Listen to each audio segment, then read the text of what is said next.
자, 오늘 하나님께서 우리에게 주시는 말씀의 제목은요, 위로부터 난 지혜로 살라라고 하는 말씀의 제목입니다.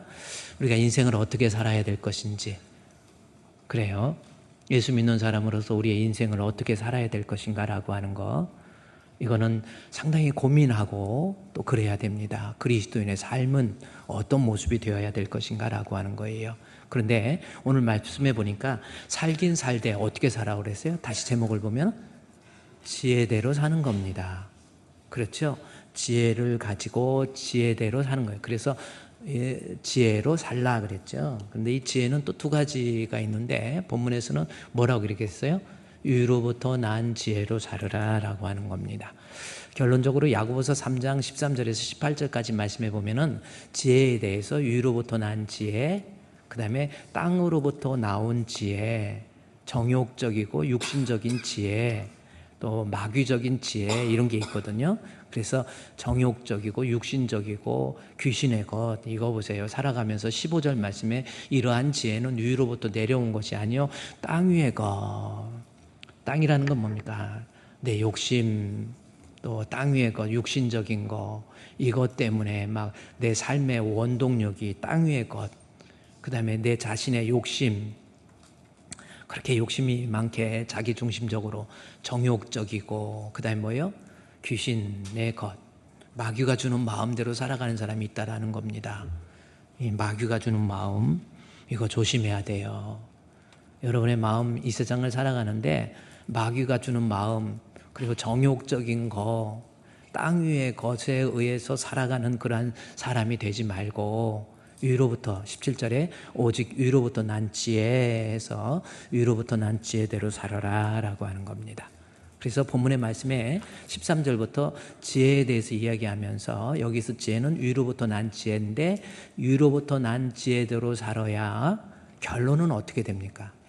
내가 인생을 살면서 내 인생을 살면서 위로부터 난 지혜대로 살게 되어야 결국은 18절 말씀에 화평하게 하는 자들은 화평을 심어서 의의 열매를 거두느니라라는 거죠. 그러니까 여러분 인생을 살면서 위로부터 난 지혜대로 살아야 의의 열매를 거두게 된다라는 겁니다. 그렇지 않으면 위로부터 난 지혜대로 살지 못하면 열매가 의의 열매가 아니에요. 결국은 인생을 실패할 수밖에 없는 불쌍한 그러한 사람. 그러니까 마귀적인 것만 열매 맺는 거예요. 살아가면서. 정욕적이고 육신적인 것만 열매 맺는 거예요. 어떻게 그렇게 비참하게 살 겁니까? 그래서 다시 한 장짜리로 보면 야고보는 야고보 3장 오늘 본문 13절에서 18절까지 말씀을 통해서 야고보는 뭘 요구하는 거예요? 인생을 살되 지혜를 가지고 살아라. 그래야 18절 말씀에 의의 열매를 맺는다라는 거예요.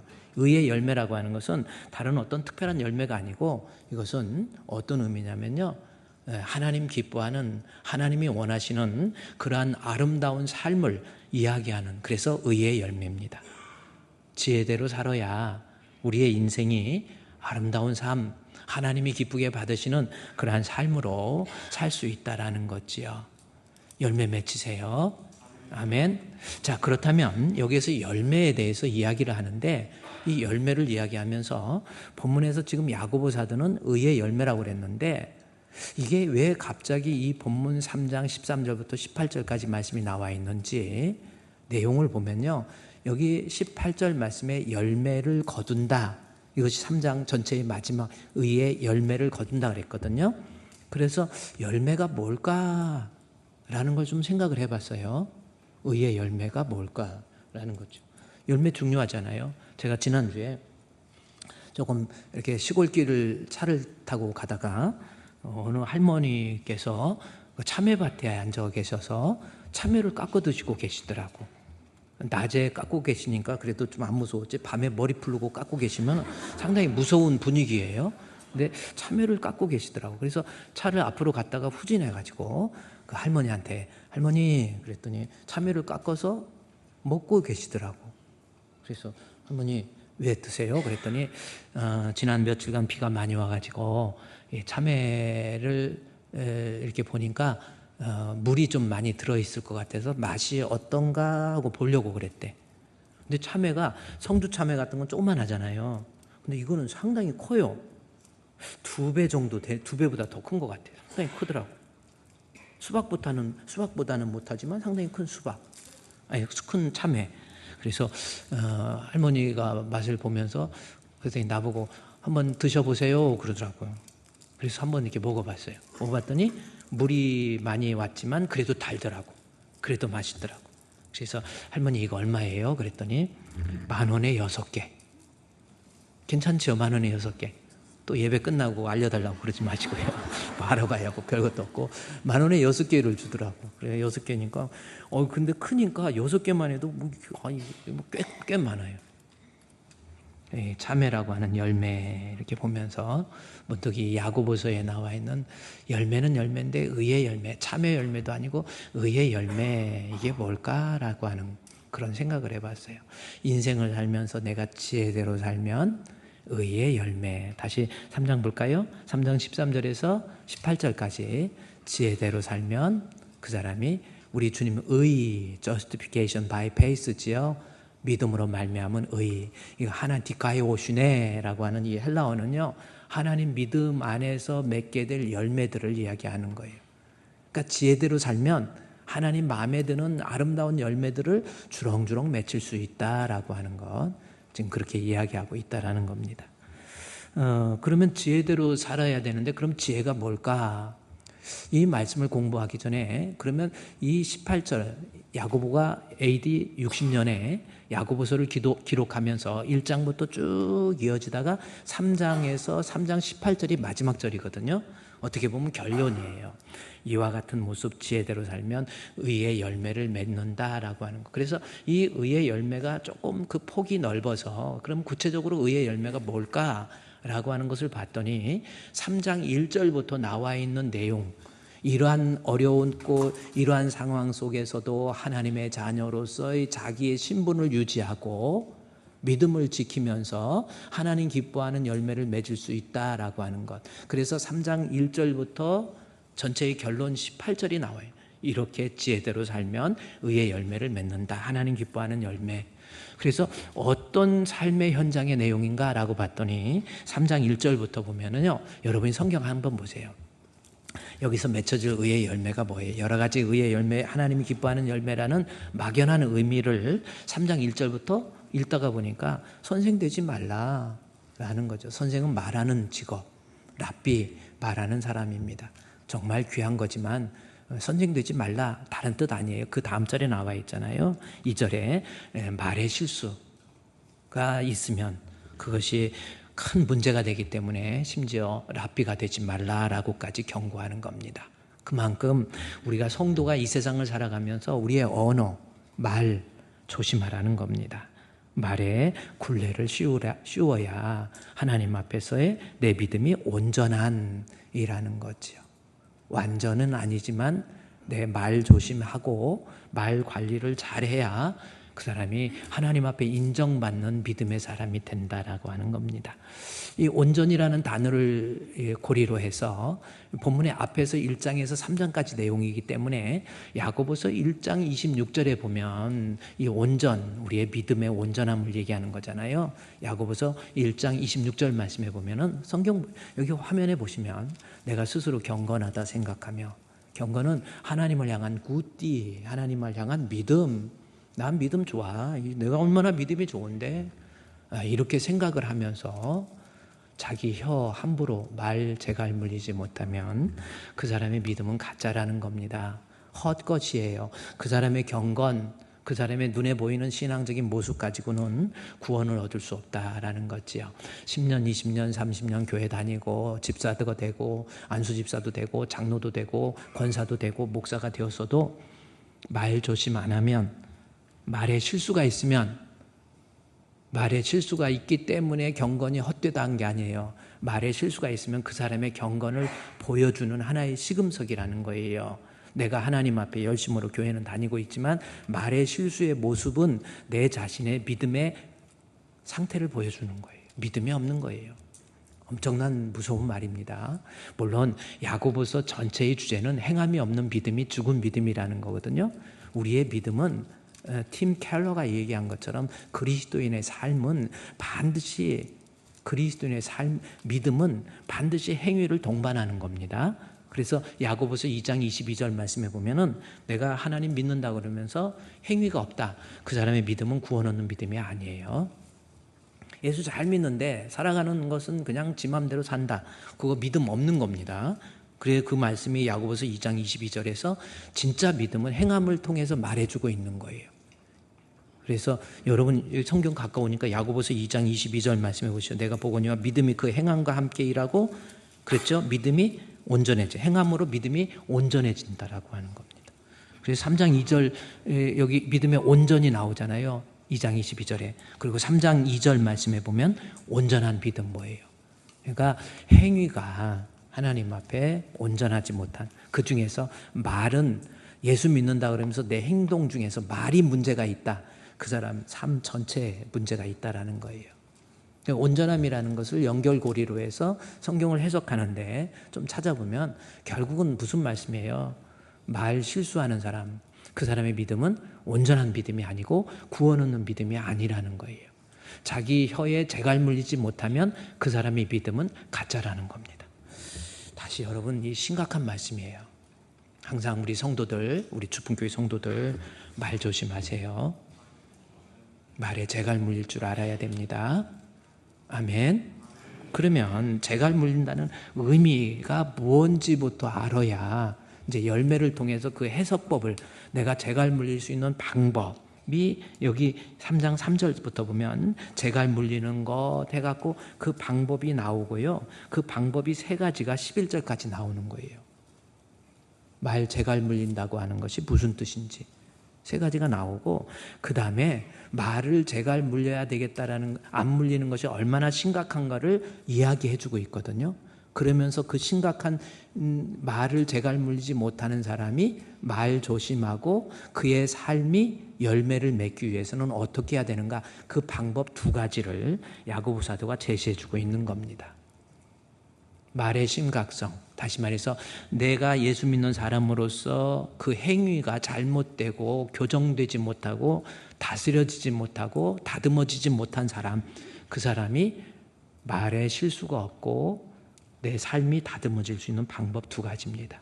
두 가지가 뭐냐면 12절의 말씀에 12절, 3장 12절에 열매 나오죠. 여기 열매 하나 나와요. 이 열매. 이렇게 되면 말, 내 행동이 구원 얻는 행동, 말 조심하는 모습이 나타날 수 있다. 그래서 12절에 열매 이런 모습이 있고요. 또 하나 열매라고 하는 것을 연결고리로 해서 또 하나 나오는 열매가 있습니다. 18절 말씀에 화평하게 하는 자들은 화평을 심어 의의 열매에서요. 두 가지. 그러니까 이제 야고보서 3장 AD 60년에 야고보 사도에 의해서 기록된 이 성경이 야고보서 3장을 야고보가 기록하면서 구조적인 내용을 분석해 보면 우리 성도라고 한다면 그 중에서 대표적인 행실 중에서 말을 조심해야 되는데 말 조심할 수 있는 것이 내 힘으로는 안 되고 두 가지 방법. 그것이 뭐래요? 12절에 열매 하나 그리고 18절에 열매 하나 해서 두 가지 방법을 통해서 의의 열매를 맺을 수 있다라고 하는 겁니다. 그러면 오늘 한번 생각해 봅시다. 왜 이렇게 열매가 또 중요한지에 대해서 먼저 이 의의 열매를 맺기 위해서는 말의 실수, 말을 재갈 물리지 못한 사람에게 어떠한 모습이 나타나게 되는가라는 것을 좀 잠깐 살펴볼 필요가 있는 거예요. 어떻게 보면 지난번에 그 전주에 해석했던 말씀을 반복되는 것 같아도 한번 여러분이 내가 혹시 이런 말을 모습을 가지고 있다고 한다면 두 가지 열매를 통해서 교정되고 다스려져야 그 사람이 하나님 앞에 믿음의 승리의 역사가 있다라는 겁니다. 그러면 말의 실수 3장 3절 말씀에서 말들의 입에 재갈 물리는 거 이 말씀이 나오죠. 재갈 물려야 되는데 재갈 물림의 의미 첫 번째 3장 3절에 뭐라고 그랬어요? 제어하는 겁니다. 제어는 말을 적당히 하는 거예요. 그러니까 결국은 우리가 그리스찬의 공동체를 유지하면서 살아갈 때 또 이 세상에 그리스도인으로 살아갈 때 의의 열매를 맺혀서 내가 말을 통해서 은혜롭게 되기 위해서는요. 첫 번째 말 많이 하지 말라는 거예요. 여기서 제어한다라고 하는 것은 말을 컨트롤하는 거예요. 여러분은 어떻습니까? 한번 생각해 봐요. 내 자신을 말씀 앞에 생각해 봐요. 나는 공동체가 모였을 때 말하지 말라는 게 절대 아닙니다. 말을 안 하면 안 되지요. 말 너무 안 하면 화난 것 같잖아요. 그 대신 말을 너무 많이 하면, 제가 목회하면서 보니까 말을 너무 많이 해가지고 결국 그 말에 의해서 자기 자신이 이거 족쇄가 되어가지고 결국 실수하게 되고, 그것으로 인해서 이렇게 좋은 교회도 못 다녀요. 그런 사람이 있다라는 겁니다. 여러분, 좋은 교회란 주풍교회 좋은 줄 아세요? 아멘. 이쪽에서는 한 명밖에 안 해요.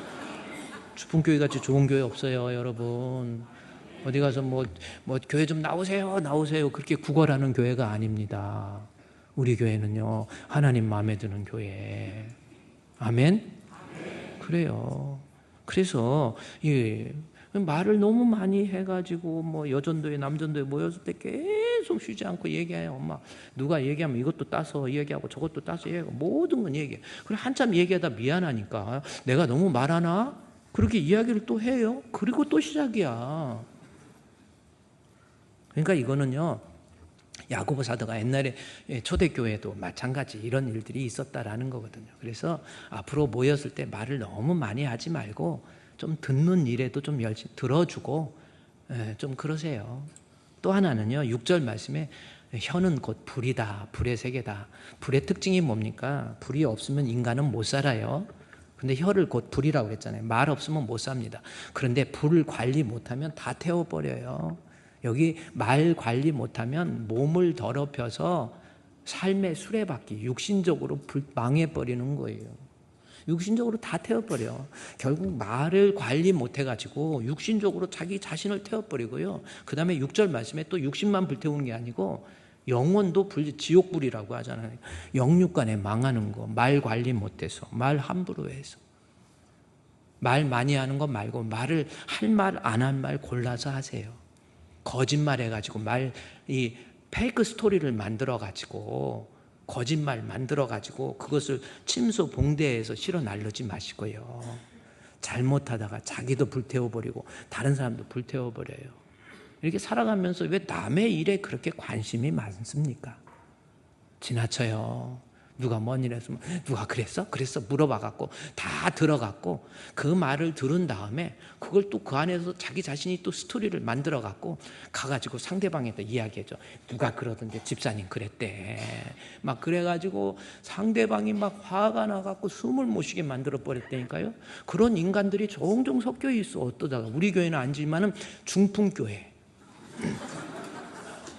영적인 중풍이 좀 걸려서 그러는지 말을 해가지고 상대방이 갖다 막 없는 말 갖다가 또 해가지고 막 한 사람한테 얘기했는데 다 모아놓고 얘기해서 또 거짓말이에요 그거. 그래가지고 막 위하는 척 하면서 그 사람한테 막 불을 질러버려. 그래서 불 질러버려. 3장 6절 말씀에 혀는 곧 불이잖아요. 불 질러서 기분 좋습니까? 그래서 내가 이렇게 목회하면서 안 되겠다. 한번 불러야 되겠다. 왜 불러요? 불 질렀으니까 불러야지. 중직자 부부가 살면서요. 중직자 이번에 새로 임직하는 분들 장로 노예에서도 장로님 뽑을 때 부인부터 뭐라 그래요?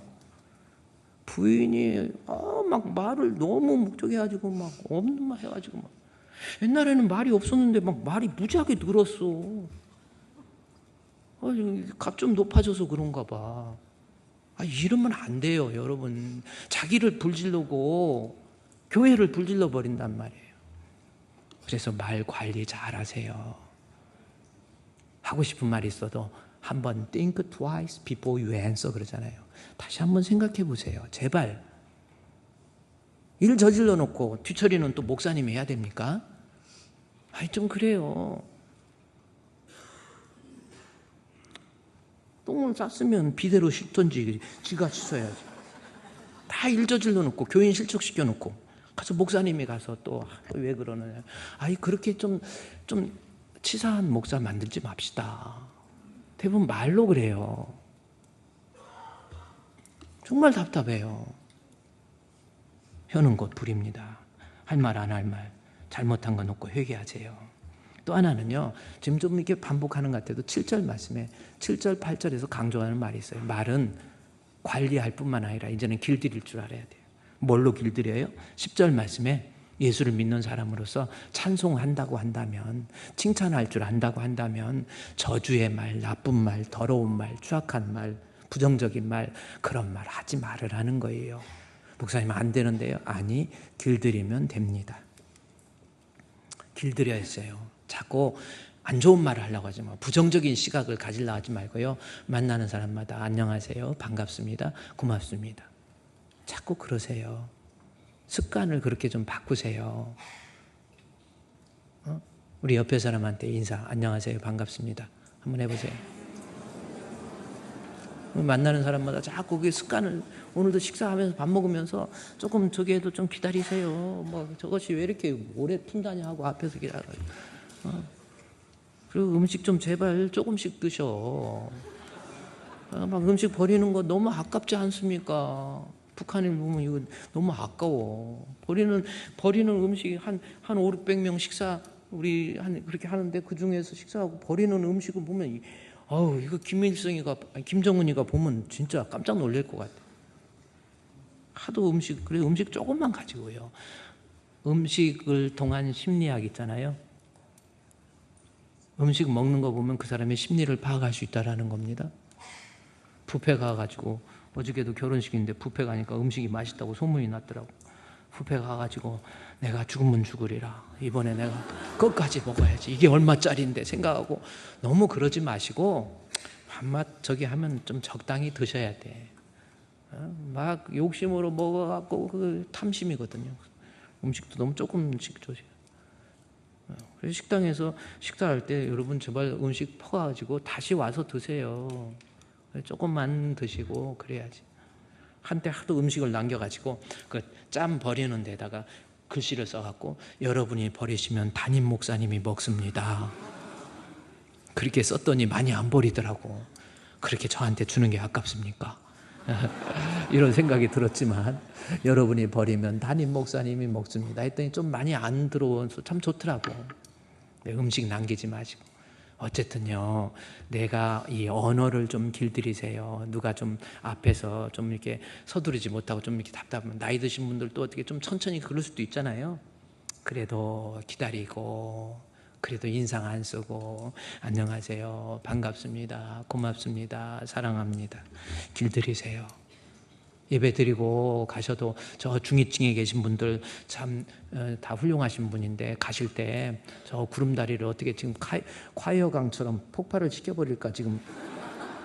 저 구름다리 타고 바로 주차장으로 넘어가가지고 그러지 마시고 일주일에 한 번이잖아. 그래도 내려와가지고 목사님 보면서 눈을 크게 뜨고 안녕하세요, 목사님 감사합니다. 그래, 이렇게 해서 인사도 하고 식사도 하고 그게 서로 좋을 것 같아. 그렇죠? 그래서 오늘은 예배 후에 저 2층에서 중위층에서 구름다리 타고 주차장으로 넘어가는 길을 폐쇄를 시키시고 내려오셔서 길들이세요. 고맙습니다, 반갑습니다, 안녕하세요. 이렇게 길들이는 거. 우리 주풍교회 성도들 말에 재갈 물려서 말 조심, 말 좀 많이 하지 마시고, 또 하나는 뭡니까? 말에 관리하시고 불질르지 마시고, 불질른 거 있으면 회개하세요. 그렇죠? 그 다음에 말에 대해서 어떻게 해요? 여기 나중에 길들이세요. 나쁜 말인지 하지 마세요. 더러운 말은 입 밖에도 내지 마시고요. 내가 하는 말을 통해서 교회가 덕이 되고, 내가 하는 말을 통해서 듣는 사람에게 은혜가 되고. 에베소서 4장 29절 말씀입니다. 이것이 야고보서 3장 1절에서 정리한 거예요. 에베소 4장 29절 말씀이 뭡니까? 우리의 언어는 어때야 돼요? 에베소서 4장 29절 말씀에 무릇 더러운 말은 안 좋은 말입니다. 부정적인 말입니다. 죄가 섞여 있는 말입니다. 뭐 이런 거예요. 더러운 말, 성도답지 않는 말은 입 밖에도 내지 말고. 어떤 말 하라고 그랬어요? 입 밖에 내지 말고. 무슨 말 하라고 그랬어요? 찾으세요. 무슨 말 하라고? 아니, 좀 보고 읽어. 무슨 말 하라고? 이게 선한 말 하라고 했잖아요. 선한 말. 선한 말을 하여 그랬잖아. 동사가 입 밖에도 더러운 말, 나쁜 말, 부정적인 말, 안 좋은 말은 입 밖에 내지 말고 어떻게 해요? 선한 말. 아멘. 그럼 선한 말이 뭐요? 두 가지잖아. 선한 말이 뭔가? 첫 번째, 덕을 세우고. 덕을 세우는데 사용된다고 그랬잖아요. 그러니까 내가 하는 말이 덕을 세우는 거야. 교회에 덕을 막 세우는 거예요. 막 용기를 잃고 이러고 있다가 누구 때문에 상처받고 있다가 어느 분이 와서 말을 하는데 선한 말 뭐예요? 듣는 사람으로 하여금 해가지고 교회 덕이 다시 세워지는 거야. 분쟁과 싸움 속에서 덕스러운 분위기로 바뀌는 거예요. 화평케 하는 거예요. 그게 선한 말이잖아요. 또 하나 선한 말은 교회 덕을 세우고 뭐예요? 듣는 자에게 은혜가 돼야 돼. 교회 덕을 세우는데 듣는 사람이 기분 나빠. 나 저 사람 말만 들으면 뭔가 듣고 난 다음에 뭔가 기분이 안 좋아. 그거는 선한 말이 아니요. 그냥 감각적으로 기분만 좋게 하는 것이 아니라 교회 덕을 세우면서 동시에 듣는 사람으로 하여금 막 은혜가 되는 거야. 뭔가 막 용기를 얻고 힘을 얻고 막 그렇게 미웠는데 그 사람 말 듣고 보니까 그 사람이 이해가 되고 막 죽었으면 좋겠어 그러는데 아니야 저분은 참 훌륭한 분이야 막 이런 생각이 막 들게 말의 매력이거든요. 저와 여러분은 앞으로 이런 말 선한 말 합시다. 아멘. 교회 덕이 안 되는 거 말하지 마세요. 그러면 듣는 사람이 오히려 막 불지르는 거 아이고 집사님이 그러는데 그랬대. 다 모아놓고 얘기해가지고 이랬대. 거짓말 하지 마시고요. 그거 꼭 굳이 또 그랬다고 해도 그 말을 해야 되겠어요? 왜 불질릅니까? 듣는 사람 그것 때문에 얼마나 마음 아팠겠어요. 기분 좋습니까? 지금 야고보가 행함이 없는 믿음은 죽은 믿음인데 그 행위 중에서 말이라고 하는 것을 들어서 이렇게 은혜가 되고 덕이 되는 행동, 말을 하라 그러는 거거든요. 그러면 이제는 우리가 말도 그렇고 행동도 그렇고 은혜가 되고 덕이 되는 모습이 되어야 되는데 방법이 있다라는 겁니다. 두 가지 기억하세요. 첫 번째 방법. 야고보서 한번 성경을 구조적으로 볼까요? 야고보 시대로 한번 들어가서 AD 60년으로 들어가서요. 야고보서 3장 1절부터 11절까지는 사실은 앞에 3장 전체 2장 1장부터 나와 있는 내용들이에요.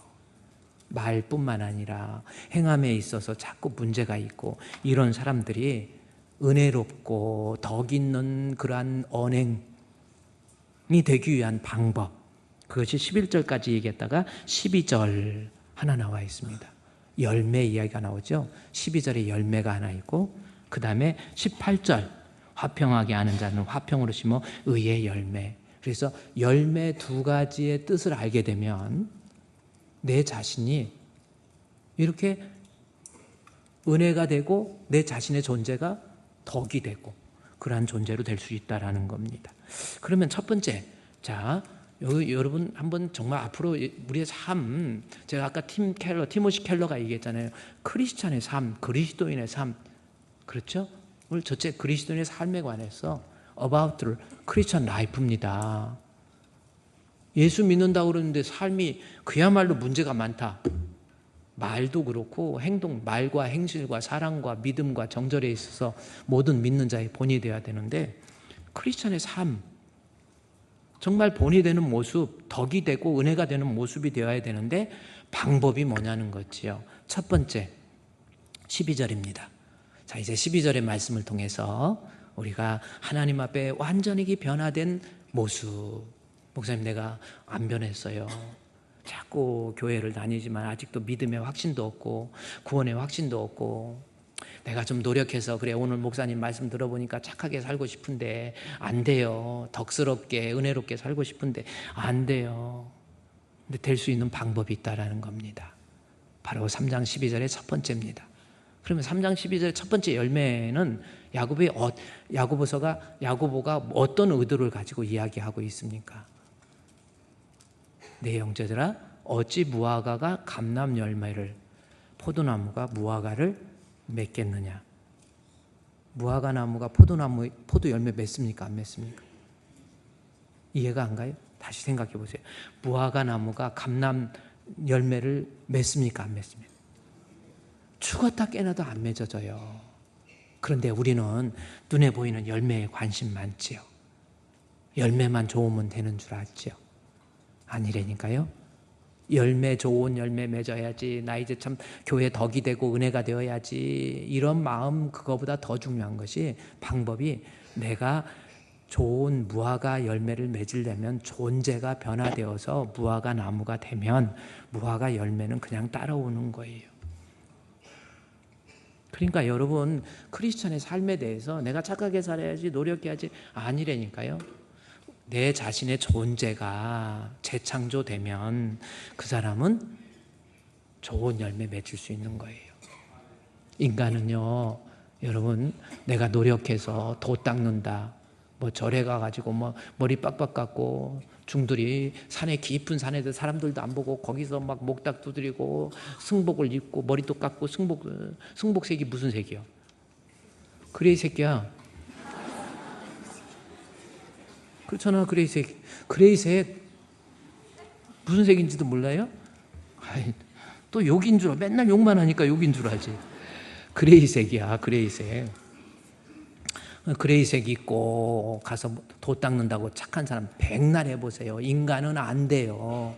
재창조되어야만이 내 언행도 행동도 바뀔 수 있는 겁니다. 아닙니까 여러분? 왜 목사님, 우리 남편이 왜 안 변해요? 교회 가서는 참 좋은데 집에 가면 막 난리, 막 성질은 어떻게 나이가 들수록 성질만 살아나요. 목사님, 그래서 목사님이 설교하시면서 여자들한테 잘해줘라 그러면서 여자들이 한 60 넘으면은 여자들이 덩치도 더 커지고 더 불어나고 남자들은 더 쪼그라지고 해가지고 60 넘으면 여자가 이긴다 그랬더니, 아니에요, 우리 남편은요 지금 70 넘었는데도 나를 이겨 막 그래가지고 그러더라고. 센 남자들 있긴 있죠. 그런데 이거 어떡하죠? 방법은요, 사람이 노력한다고 안 바뀌어요. 존재의 변화는 성령을 통해서만 가능합니다. 그 대표적인 예를 야고보 한번 볼까요? 야고보가 원래는 어떤 존재? 야고보서 1장 1절에 가보세요. 여기 보니까 야고보 한번 보세요. 야고보서 1장 1절 말씀에, 야고보는 예수님의 친동생이에요. 예수님의 친동생이 야고보인데, 야고보가 1장 1절에서 예수님에 대해서 하나님, 주, 예수, 그리스도, 나는 주님의 종. 아니, 야고보가 예수님에 대한 고백이 거창하지 않습니까? 근데요, 야고보가 예수님을 하나님이래요. 예수님을 주래요. 예수님을 그리스도래요. 나는 예수님의 종이라고 이렇게 고백을 해요, 친동생이. 근데 야고보가 예수님과 함께 같이 친동생이 돼서 한 가족과 살면서 30세쯤 됐을 때 예수님이 공생애를 시작하거든요. 공생애 시작하실 때 예수님이 야고보 동생한테, 야, 야고보 너 이리 와봐. 내가 언젠가도 얘기했지만, 야고보 너 이리 와봐. 나 사실은 네 형이잖아. 그지, 형 맞지. 근데 나는 사실은 하나님이야. 내가 구세주야. 내가 메시아야. 그러면 야고보 입장에서 갑자기 느닷없이 형이 30년 만에 불러갖고 자기가 메시아래. 누가 믿어? 나 같아도 안 믿어. 한번 바꿔놓고 생각해봐. 여러분, 갑자기 형이 30살까지 잘 컸는데 갑자기 불러갖고, 야, 나 메시아거든? 안 믿어. 야고보 안 믿었어요. 공생애 시작할 때 야고보 안 믿었어. 그것이 성경에 나와요. 요한복음 7장에 나와요. 요한복음 7장 1절부터 5절까지 말씀해 보면은, 예수님께서 이스라엘 백성에게 초막절이 있어요. 초막절은 장막에 광야 생활하면서 하나님께서 지켜주신 은혜를 생각하면서 결국은 초막절, 저거 지금도 아주 중요하게 여기고 있는 이스라엘의 절기거든요. 유대인들의. 근데 그러니까 유대인들이 초막절 행사가 유대인들에게 중요한데, 유대 사람들이 자꾸 죽이려고 그러니까 예수님께서 갈릴리라는 지역에 가서, 그러니까 유대, 갈릴리, 유대, 사마리아, 북쪽이 갈릴리. 그래서 유대 땅은 이때 당시에 나라가 나눠져 있지는 않지만 크게 유대, 남부 지역이 유대, 중부 지방이 사마리아, 북부 지방이 갈릴리예요. 그러니까 유대 사람들이 자꾸 예수님 죽이려니까 예수님이 갈릴리 쪽에 가서 주로 사역을 하셔. 그러니까 예수님의 동생들이 아유 형이 하나님이라며, 메시아라며, 아유 이런 촌뛰기 이런 데서 하지 말고 유대에 가서 뭔가 좀 보여주세요. 지금 그 말 한 거예요. 초막절 날 가까우니까 형제들이 예수님께 하는데 우리 유대로 가서 한번 뭔가가 좀 그세요. 3절 말씀해 보죠. 제자들도 모이기 떠나서 유대로 가소서. 여기에서 놀지 마시고 큰 물에서 놀읍시다.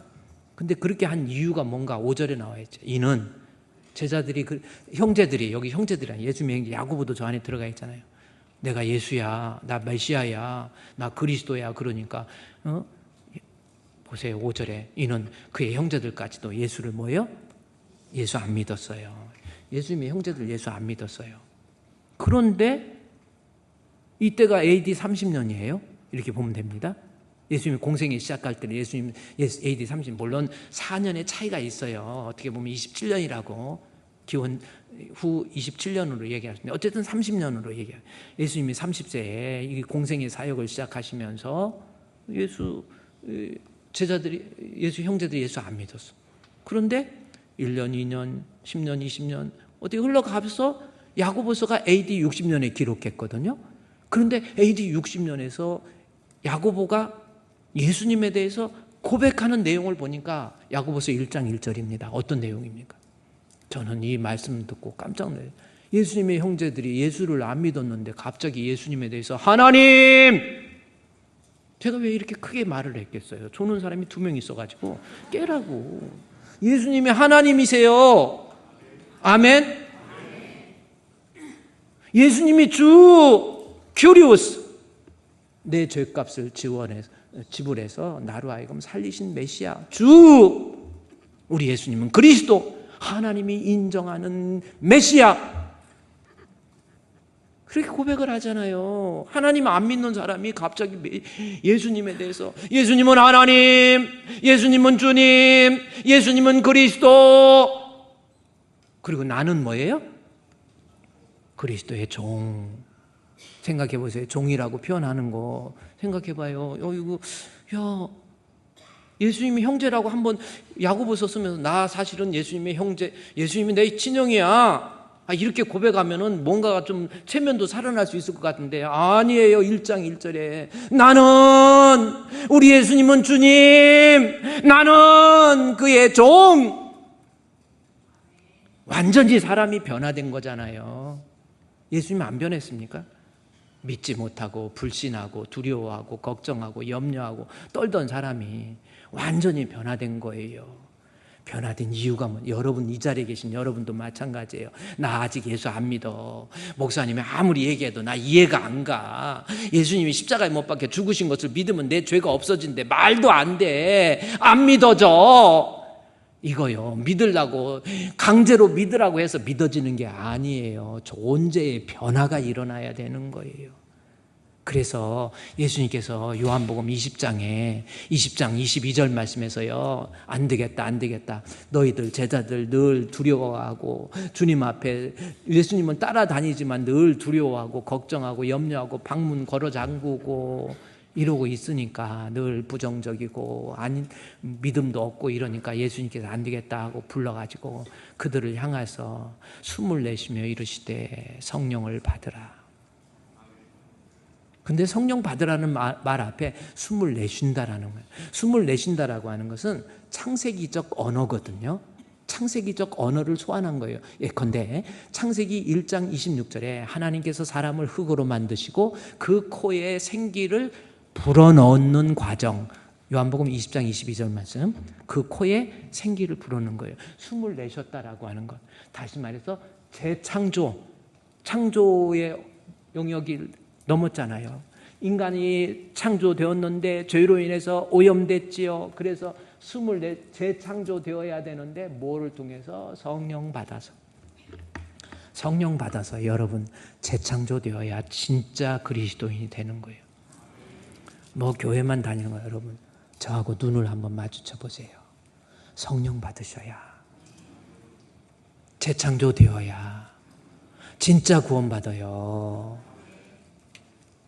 교회는 그냥 다닐 수 있다니까요. 저 어렸을 때 아버지가 장로님이고 교회 특히 조심하세요. 습관적으로 교회 다녀요. 폼은 폼대로 다 자고 다녀요. 교회 어렸을 때 그냥 여름 성경학교 같은 거 할 때, 크리스마스 연습할 때 아버지가 장로님이어가지고 나는 이 교회가 항상 장로님 하길래 장로교회, 또 앞에 보니까 장로교회 써 있더라고. 대한예수교 장로교회. 그래서 이거는 장로교회구나. 우리 아버지가 장로니까 이건 내 교회야 해가지고 교회 문 닫아놓고 여름 성경학교 크리스마스 연습하면 나한테 잘하는 동만이 너 들어와. 그 다음에 너 삼내도 들어와. 삼내도 되게 착했거든요. 나한테 뭐 고구마라도 갖고 온 거 이렇게 다 얘기하면 얘네들 들어오고 못 들어오게 했어요. 왜? 교회는 그냥 장로교회인 줄 알았어. 그래가지고 한참 그러고 있는데 목사님 아들이 나타났어. 그래서 거기서 어렸을 때 목사가 높으냐 장로가 높으냐 싸웠던 그런 추억이 있어. 믿음이 없이 교회 막 이러고 다니면 되는 줄 알았어. 나중에 커가지고 성장해갖고는 교회 문화에 익숙해가지고 성경 공부해갖고 전국연합회 나가가지고 1등도 하고요. 김제노회에 가갖고 전국연합회 대표로 가갖고 1등 했어. 그때 성경 그 시험 본 거 내용 중에도 지금도 잃어버리지도 않아요. 그 뭐냐, 예수님께서 며칠 만에 부활하셨어요? 그러니까 초등학교 2학년 때 대표로 나갔는데 며칠 만에 부활했어요? 사흘 만에 부활해서 나는 1월, 2월, 3월, 사흘인 줄 알았어. 그래가지고 그래도 좀 폼나게 써야지 해갖고 그냥 사흘, 3일이라고 안 하고 4일로 썼어.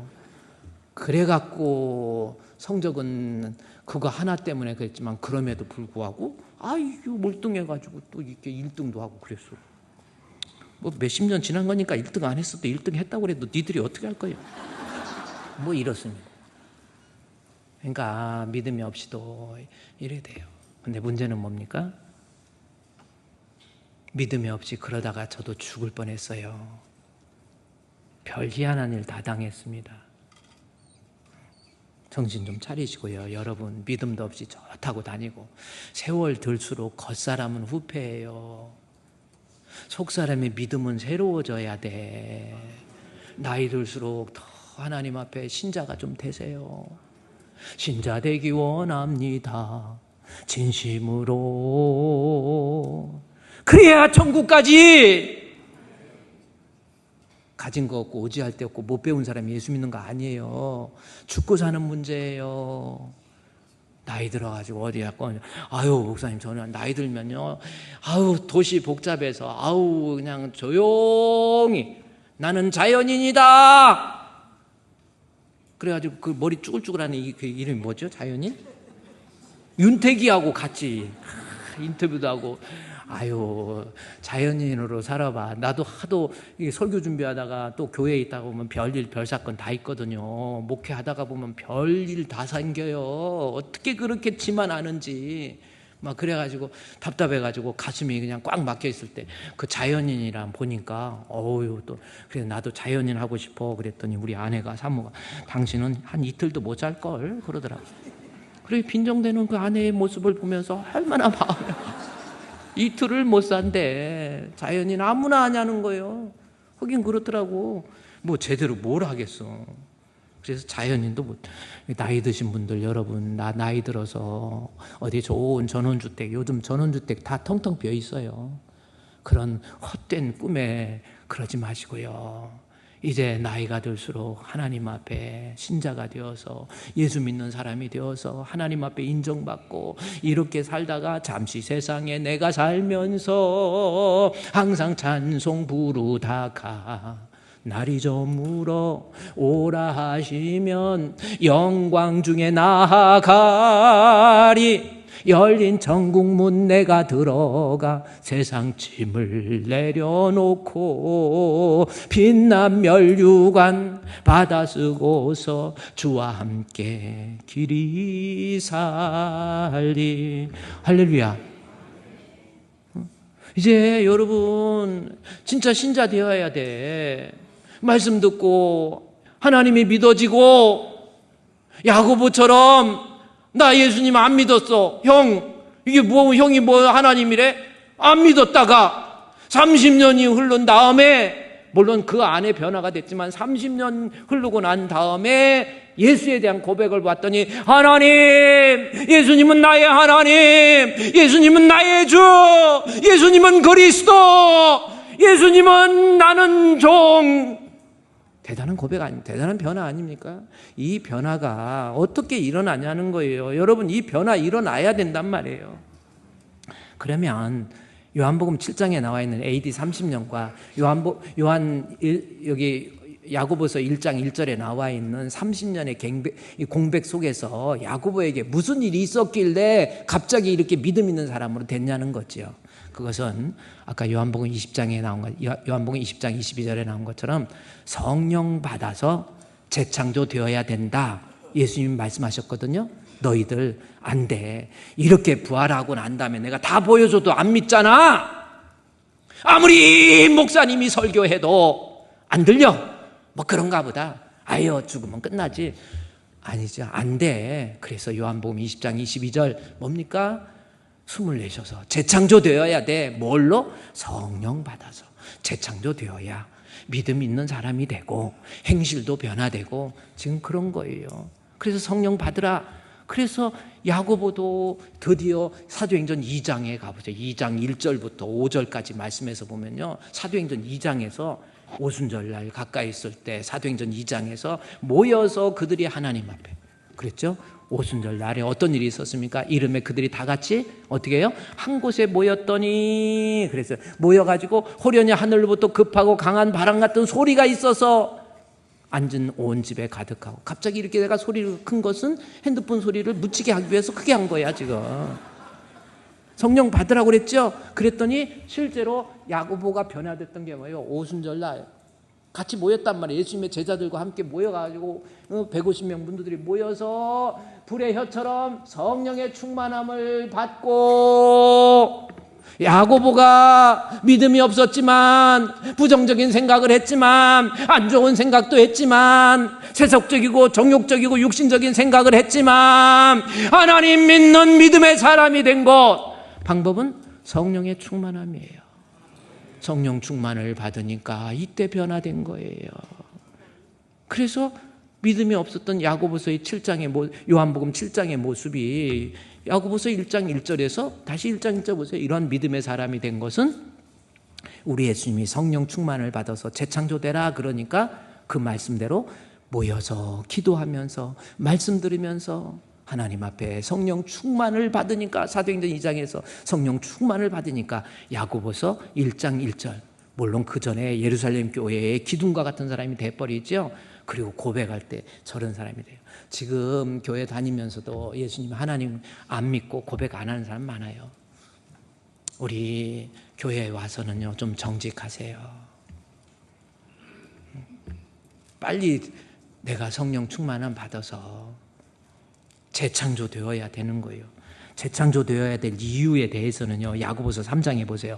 야고보서 3장에 가서 3장 12절에 성령으로 좋은 존재의 변화가 일어나야 되는데, 그 존재의 변화가 일어나야 될 이유는 뭡니까? 8절 말씀에 혀는 곧 뭐예요? 악이고 독이고 죽이는 악독. 인간은요, 여러분 여기 계신 저와 여러분 죄로 오염되어 있다. 악이요 독이에요. 다 정욕적이고 육신적인 거예요. 이거 내가 변화받아서 말뿐만 아니라 내가 믿음의 사람이 되고 행동이 변화되고 이런 사람이 되려면 성령 충만함 받아서 내가 새 사람 되는 거예요.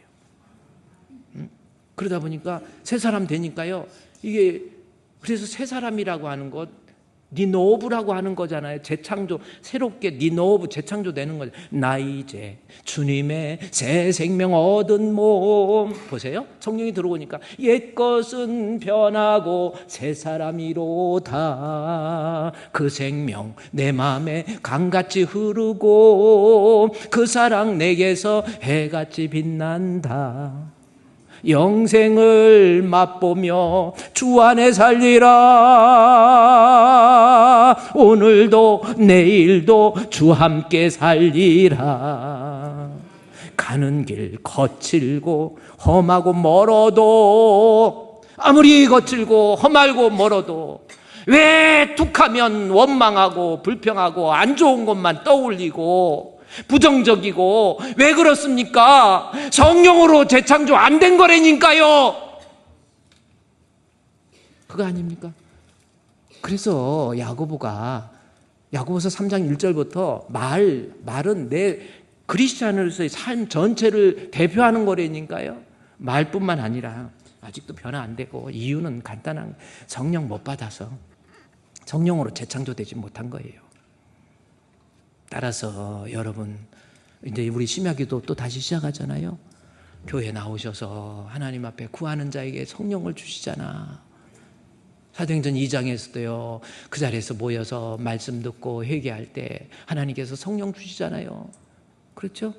말씀 듣고 각 사람이 하나씩 임하니까 막 나중에는요, 사도행전 2장 후반부에 가서 형제 우리가 어찌할꼬, 말씀 듣고요, 2장 38절에 말씀 듣고 형제 우리가 어찌할꼬 그랬더니 베드로가 회개하여 그래요.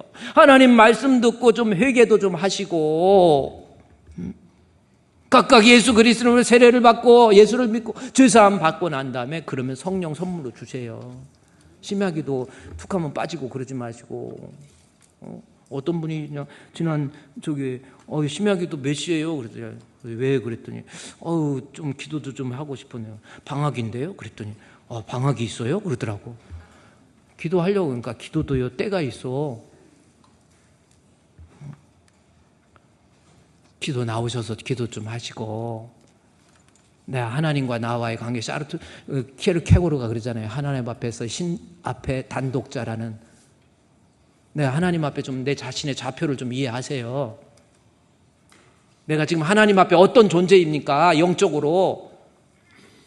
교회나 떠돌아다니고, 어떤 사람은 여기서 일 때문에 교회를 다니는 사람도 있어. 여기서 뭐 하나 하고 한탕 뛰고 다른 교회 가고. 그거 진짜 안 좋은 거예요. 그냥 구경하는 사람한테 그게 무슨 적입니까? 진짜 신자 되어서 뭔 일을 하더라도, 사역을 하더라도 일도 하고 하나님 앞에 좀 신앙 가져야죠. 제대로 하면 참 답답해. 신자 안 돼서 그래. 성령 못 받아서 그래. 성령 못 받고 숨 쉬고 있다고 나는 괜찮아. 정신 차리라니까. 조금 있으면 우리의 호흡도 중단돼요. 귀 있는 자는 성령의 교회들에게 하시는 말씀 들으세요. 세월 갈수록 더 내가 하나님 앞에 친밀함을 유지하고. 오스왈드 챔버스라고 하는 사람, 아주 유명한 사람이에요. 오스왈드 챔버스. 주는 나의 최고봉, 하나님은 나의 최고봉. 최고봉, 여러분, 우리 주님이 나는, 하나님은 나의 최고봉, 주는 나의 최고봉. 최고봉이 얼마나 이름이 좋아요. 최고봉. 그래서 우리 형님이, 내가 이제 결혼을 했는데 살다가 보니까 형님이 제일 막둥이를 낳더라고요. 나갖고 무슨 이름으로 할까, 목사님이 한번 생각 좀 해봐. 그래서 우리 그냥 만화책, 제가 만화책을 어렸을 때 좋아했잖아요. 만화책에 최고봉이 나오길래 최씨니까 형 고봉이로 줘봐 해갖고 그래서 최고봉을 줬어. 그래갖고 지금 결혼도 하고 그러는데 항상 내가 작은 아빠 때문에 내 이름이 최고봉이어가지고 친구들한테 놀림 받는다고 늘 나를 원망하더라고, 이 새끼가. 그래가지고 그러더니 요즘에는 이 최고봉의 가치를 알고 어디 가서 뭐 할 때 명함 딱 내고 최고봉 하면 다 알아본다는 거야. 작은 아빠가 얼마나 넓게 본 거야, 그게. 하나님은 나의 최고봉. 여러분 한번 생각해 보세요. 신앙도 없고 믿음도 없이, 그리고 정말 나이 들수록 노용만 살아갖고 성질만 살아갖고 그 성질 못 죽여갖고 나 막 이러고 다니지 말고 좀 제발 예수님 내 안에 모셔서 말도 조심하고, 좀 하고 싶은 말이 있어도 좀 참으세요. 그게 안 됩니까? 안 되지요. 왜 안 돼요? 노력하니까 안 된 거예요. 문제는 뭡니까? 성령 받으세요. 성령 받으세요. 할렐루야! 성령 충만해서 여러분, 우리 하나님 앞에 인정받는, 그래서 말에 있어서도 실수하지 않고 완전히 변화된 우리 성도 되시기를 주의 이름으로 축원드립니다. 기도하겠습니다. 하나님 감사합니다. 오늘 여러분 주신 말씀, 나에게도 주의 성령을 충만하게 부어주셔서, 아멘. 이 성령의 충만함을 통해서 우리가 믿음의 사람, 하나님 앞에 인정받는 그러한 모습이 되어질 수 있도록 도와주시옵소서. 예수님의 이름으로 기도드리옵나이다. 아멘.